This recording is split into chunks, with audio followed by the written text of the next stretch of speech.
All right, Larry Krueger back with another edition, the fifth edition of Niners Nightly. Tonight we come to you not from the home studio, but from Levi Stadium, where Monday night will be wrapping up Week 1. The Niners take on the New York Jets, and so we were talking, who do we want to have on this week to talk about the Jets? And I mentioned it in one of the live streams, and man, all of a sudden, Jody Mack, get Jody Mack. Jody Mack's the biggest Jets fan there is.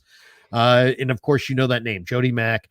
You catch him on WIP in Philly, WFAN in New York, CBS Sports Radio nationally. You hear him on The Sports Leader, driving around listening to CBS Sports Radio, one of the best sports radio personalities in the country. And he's with us here on the UMA guest line to talk about the New York Jets, his New York Jets. Jody Mack, how are you? Yes, my New York Jets, if you're going to talk about me, you need to preface it with long-suffering New York Jets fan. Oh, there's a lot of suffering Jet fans, but mine happens to be long, as in 50-plus years, and I do remember the 1969 Super Bowl when I was in just the second grade, but it's been a long time since then, and they're dying to get back to the Super Bowl and having to start against your Niners out there in your house, week number 1. Not exactly the way you want to start a trek to the Super Bowl, but not impossible either. How do you think Rodgers is going to look Monday night? He's only played 4 snaps since 2022, Jody, and he played no preseason games. Obviously, he's had camp. What's the talk coming out of camp? He's Rodgers, so he'll be fine. He'll be very good. Will he be brittle? Who nobody knows, because Right. like you said, his teammates weren't touching him. Joint practices, even that is limited, and he didn't play a snap in preseason, which you knew was coming. So, do I think Aaron Rodgers has the skill to be an MVP level type quarterback? Sure, I do. And he's got enough pieces around him. The Jets are talented enough, have enough talented offensive players. It's a legit question. Sorry, Aaron. Can you play all 17 games? We don't know. Yeah. It's a shot in the dark. Now, it's sometimes shots in the dark hit right in the middle of the hour where you want to land, the bullseye. We'll see if that's the case with Aaron. It won't be because of age or his skill set starting to depart him. No, for me, the biggest question about Aaron Rodgers is, can he stay on the field for all the Jet games this year?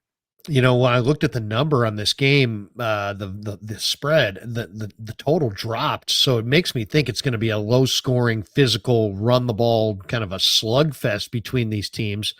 Is that what the spread is telling you? I mean, what kind of game do you think? Because the Rodgers has weapons. Garrett Wilson's a stud. Breece Hall's amazing. The Niners have weapons. They average over 30 points a game. This could be a shootout, but that over under number is really low. The reason that I think it is because both of these defenses are very good. The Jets is very good. The Jets defense is better than their offense. Don't know that you want to say it. Don't know you should say it about the 49ers because they're good on both sides of the ball. And the Jets offense is question mark because we don't know what the hell Rodgers is going to do. But the non-question mark is the Jets defense. And it was one of the best in football last year. They're down one significant potential contributor in Hassan Reddick, who they traded for and inexplicably haven't been able to redo his contract, and he hasn't shown up at camp, and they still talked about the possibility of it right up till today. He didn't show up again. He's not playing Monday against San Francisco. That's a shame on the Jets. You don't make a trade for that kind of player without knowing you're going to be able to get a deal done. There's a reason why the Eagles traded him. He's been one of the best defensive ends in the NFL for the last 2 years. Why would you trade a guy with time to go in his contract? Because he wanted to redo his deal, and the Eagles weren't into it. So they shipped him to the Jets, and the Jets are like, oh, we thought he'd show up. What do you mean you thought he'd show up? Of course he wants to redo his contract. So shame on Joe Douglas, the general manager of the Jets, on that one. But even without Reddick, the Jets are one of the best defenses in the National Football League. They can get after it. They can cover. They've got as good a duo at linebacker as there is in the National Football League. Yeah, the Jets are going to test the 49ers offense on Monday night. Well, we're not going to see Reddick, as you said, but who is better between Bryce Huff and Reddick? I mean, these are guys that switch teams in your neck of the woods, and you're watching a lot of both of these guys. Who's the better DN there? Well, Huff has been a better all-around player. Reddick's been a better all-around player because Huff has been completely one-trick pony. He comes in on passing downs and he goes forward. Now, from time to time, Reddick would get a little grief in Philadelphia because he wasn't as good a run stopper as he was a pass rusher. Well, he's one of the best pass rushers in the league. You think he's going to be better, one of the best run stoppers too? I thought that critique was unfair. So Reddick is a more proven player. We'll see what Bryce Huff becomes for the Eagles. They were at least ahead of the game. At least they got the guy that they wanted on the contract that they wanted him for. Jets right now don't have either of the two. So that's why the Jets are paying a price going into week 1.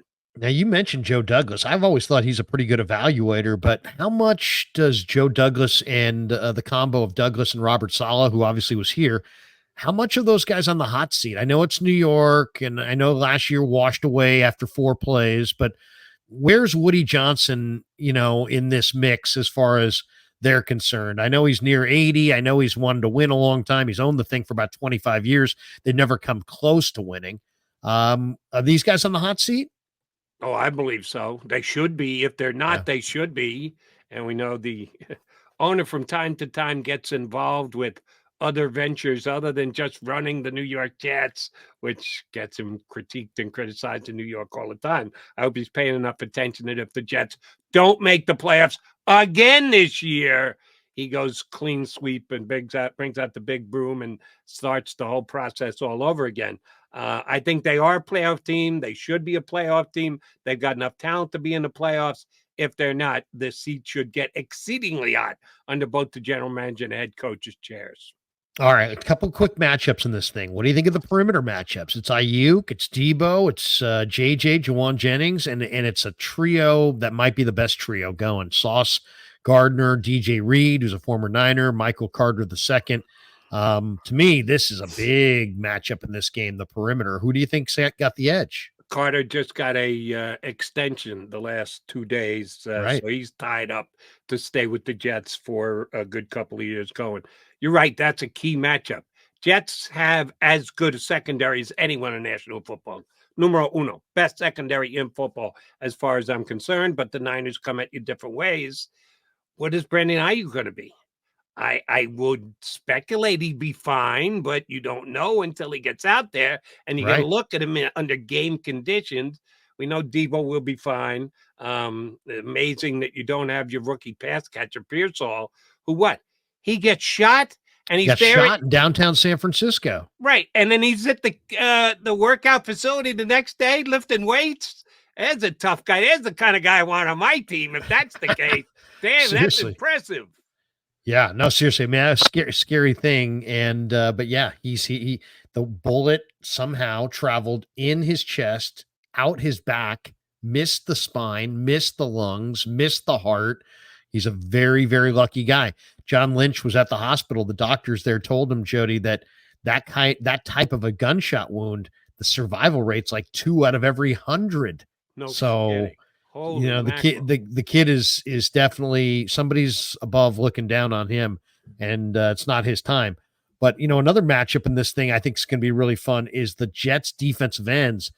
I love Jermaine Johnson, and Will McDonald is coming of age. And Purdy was talking about him today. They were teammates at Iowa State. There's Michael Clemens. There's Tack McKinley. Heck, even that kid McGregor out of Michigan, I thought looked good in the preseason. McKinley's a local guy. He went to Kennedy High School here in Richmond. What do you think? I mean, how good are these defensive ends? Who's the best of the group in your mind? The Jets, if they're going to be successful against San Francisco because they have so many weapons, can't blitz much, but they can't not blitz either. It has to be the perfect time. It's the guessing game between coordinator and coordinator. When you think the other team is not looking for it, then you bring the extra guy. I think if the Jets try and get there with 4, Purdy will have enough time to do damage. I like the Jets pass rush. I don't love the Jets pass rush with Hassan Reddick. You may see either Williams or Mosley coming from the linebacker position a little bit more often than the Really? Jets usually do. I would not be surprised if they tried to bring a backer or two. And if that's the case, then you're going to get George Kittle against some smaller DBs, which could be big payoffs for the 49ers. Now, I love the Jet DBs, and they're great at coverage, but Kittle can be a really difficult guy to cover. And if it's a one-on-one between he and a small safety or a guy who's he's given up 5 or 6 inches to on that short, quick hit, Kittle may be able to make a long play out of it. What is there a wild card factor in this game Monday night for the Jets? I mean, I watched the entire preseason because I've got that, NFL Plus. You can watch the condensed version. It only took me like 28 minutes to watch each game. But I didn't see a lot of starters. I saw none of Rodgers. Is there some wild card factor we should look for from the Jets side? Here's what I'll give you, which 49er fans probably will discard and disregard. There aren't going to be too many games that the 49ers come into this year where the running back position might not be a major overlay. When you've got Christian McCaffrey, who's the best back in the National Football League, you think you're going to dominate the running game. Beware Breece Hall. He's that good. He could go mano a mano and get 5 and change yards per carry the same way Christian McCaffrey can. And he's also got a nose for the end zone. You're asking a lot of a guy to compare to the best running back in the league. That's how I rate McCaffrey. I think Hall is one of the best running backs of the league. And if he can play McCaffrey-like, the Jets can go in and steal one out there in the Bay Area. Wow. Okay, last one. I want to get quick thought on the Eagles because they're playing as we speak, and I gotta apologize for even inviting you on while the Eagle game's going on. I mean, you're doing yeoman's work to do double duty here, but you're on in Philly, you're on in New York, you're synonymous really with both franchises. Nine fans care a lot about the Jets this week, but they're keeping a real close look at Howie Roseman's Eagles. What kind of summer has it been in Philly? Flipping over, I see that the Eagles have taken the lead 7-6. The Packers dominated the first period. 2 Eagle turnovers in their own territory. A forced pass by Jalen Hurts and a fumble by Jalen Hurts. He wasn't ready for an out of the gun snap that just went off his shoulder and was recovered by a 49er defender. They did hold the 49ers 2 field goals. So that made it 6-0, and the 49ers, I'm guessing time of Green Bay. First quarter. I keep saying 49ers because I'm talking to you. I'm sitting here. You got 49ers on the brain. Sorry, but the Packers had a chance to jump out 14-0. Were stopped in the red zone 2 straight times, and I guess the Eagles have responded and driven it down the field. So 7-6 looks a lot like last night's game. Could be a lot of offense going up and down the field by both teams. What do you think of them this summer, though? I mean, I looked at some of the players that Howie brought in. I mean, Jahan Dotson just came over from Washington. They brought over Mekhi Becton, who's playing right guard. I mean, to me, I know Mekhi Becton was not a good player for the Jets, but I mean, you're talking about one of the biggest offensive linemen in the history of the NFL, and you got Lane Johnson on that side as well. To me, that seems like that could be a really good tandem. You got Saquon, you got Huff, you got C.J. Gardner-Johnson back. They drafted Cooper DeJean, Quinyon Mitchell. We mentioned Devin White's problems, but what do you think of the Eagle offseason? Kind of, they looked really bad at the end of last year. Their pass defense was so bad. How's it look this summer? Well, I agreed with the powers that be for the Philadelphia Eagles, who are Howie Roseman and Jeff Lurie, owner and general manager. They did the 2 things they had to do. They got 2 new coordinators. When the Eagles went to the Super Bowl, they lost both of their coordinators. That's what happens when you have a great year. People reach out. D'Amico Ryan says the reason why he's in Houston, not in San Francisco anymore. Yep. That's what happens when you have success. People take your coaches and they give them head coaching positions. So they took 2 swings and misses last year. Neither of their coordinators were up to snuff. That was a big reason for the collapse. There were some players that massively underachieved, but it wasn't a well-coached team, which almost got Sirianni fired. And I agreed that 3 straight years in the playoffs, as ugly as the collapse was, he deserved one more chance. That's what they decided to do. They brought in 2 significantly upgraded coordinators in Kellen Moore and Fangio on the defensive side. I actually think the defensive side will be more improved. The offense does need to improve. They just had to get out of a little funk they were in at the end of last year. Defense could be decent this year because last year it was brutal under Sean Desai and Matt Patricia. Awful. Were the fans with you, Jody, or were they in the, I mean, obviously you can't say all, they're always going to be split. Sure. But I mean, did the Philly fans want Sirianni out? I mean, More, this guy was in the Super Bowl 2 years ago. more than 50%, I would say. Wow. Philly fans Wow. were ready to move on because that collapse was as ugly as it was, and they put it most on his plate. And he deserved scrutiny. And Larry, I said this on WIP on my national show. They took the play calling from Sean Desai when the team was 10-2. Now the defense wasn't great, but it was good enough to get him to 10-2, and they demoted him and they turned it over to Matt Patricia, who I know has the history with Belichick, but you don't know how much was his play calling. We know what he was as a head coach in Detroit, failure. You don't fire a guy, you don't take his job away when you're 10-2.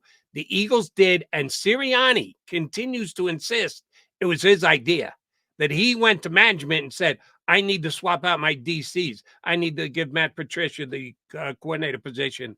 I thought it was foolish then. I still don't believe it was 100% Sirianni. I think he was taking bullets for the organization, and that's why I think that was a big reason why he was able to keep his job and continue coaching the Birds. Is Sirianni's seat hotter than Saleh's?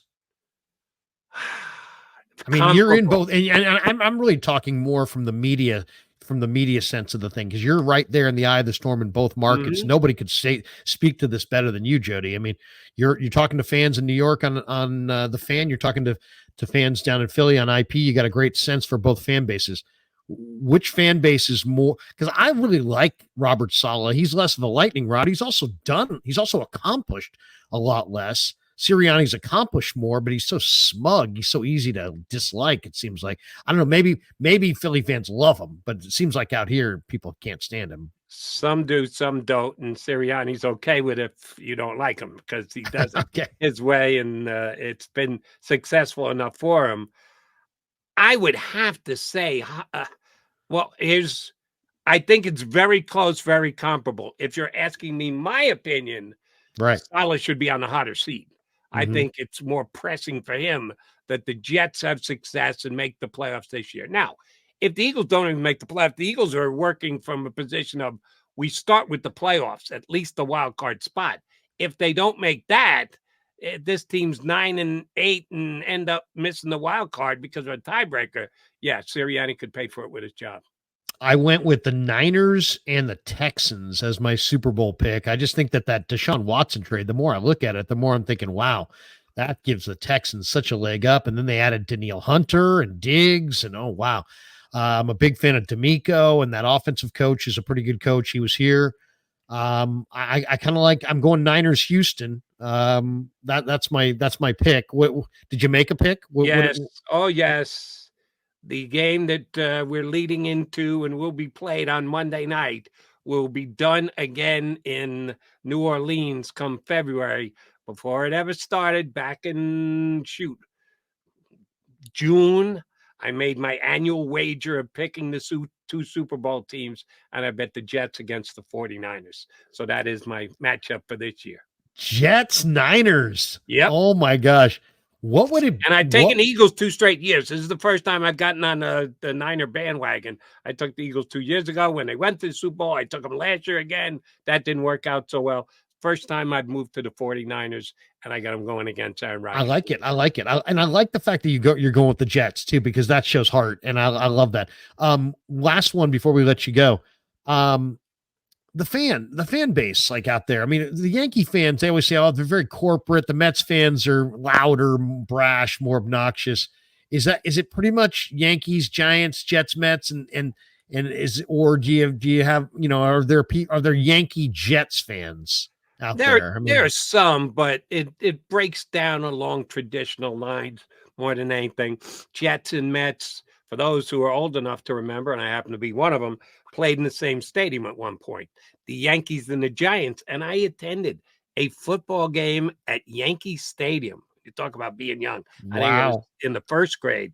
Cowboys against the Giants, and Bob Hayes caught a touchdown pass. Bullet Bob Hayes.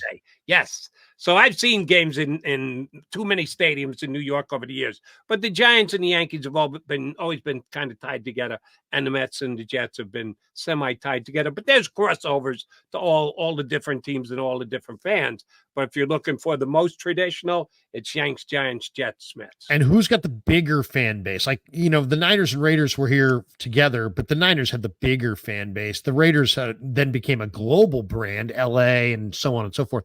But the Niner fan base, I think, is bigger locally than the Raider fan base was here. Is the Giant fan base bigger, or is the Jet fan base bigger? It's the discrepancy has shrunk over the years. For a long time, it's been the Giants as the bigger fan base.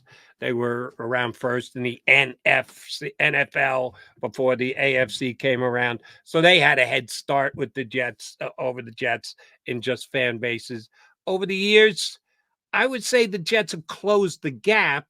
On the baseball side, the Met fans are more passionate, probably because they, like the Jet fan, have gone through more suffering. But I think the Yankee fan base is bigger. So the two that originally came from the Bronx, I would say, are the two bigger fan bases. Jody, awesome stuff, man. I enjoyed watching the Giants on the Hard Knocks. I don't know about I thought Dable. it was great, and people badmouthed it and said Joe Shane came off like an idiot. I don't agree a little bit. I thought it was tremendously produced. I thought it was entertaining for a football fan standpoint. I don't know why anybody would complain about it. It's funny. Shanahan and Lynch will never do Hard Knocks. They just can't stand it. They look at it as an intrusion. They feel like they'll give away too many trade secrets. They want no part of it here. It's like the last thing you'll ever see is the 49ers in Hard Knocks. And I think that if you win, I don't think you have to be on. I think you listen to John Lynch and Kyle Shanahan talk about Hard Knocks, you would swear that they want to win just so they don't have to be on Hard Knocks. Yeah, but I love that ever expanding Hard Knocks that is, they now have preseason, which has been great, off season, which I thought was cool with the Giants. In season, I've never gotten into it. I've watched it both the 2 years they've done it, haven't, and not as good as the other two. But at some point, they're going to suck the 49ers in. The word's going to come down. No, the 49ers have to be involved too. Tell them they must participate. Everybody must listen to Jody Mack. He's on WIP. He's on WFAN. He's on CBS Sports Radio. He's a great follow on X at Jody Mackman. Jody, good to see you, man. Awesome to hear you. Great to see you. Enjoy the rest of the football game. Thanks for jumping on the Niners Nightly on KMBR's YouTube channel. We really appreciate you, brother. Krug, anytime you need me, I'm here for you, brother. Always enjoy doing it. Enjoy the game on Monday night. I think it's a toss-up. I think either team could win. We'll see who wins on Monday night. Sounds good. Anytime you're looking for a guest talking Niners on CBS Sports Radio, give me a call, Jody. I would love to pop on with you.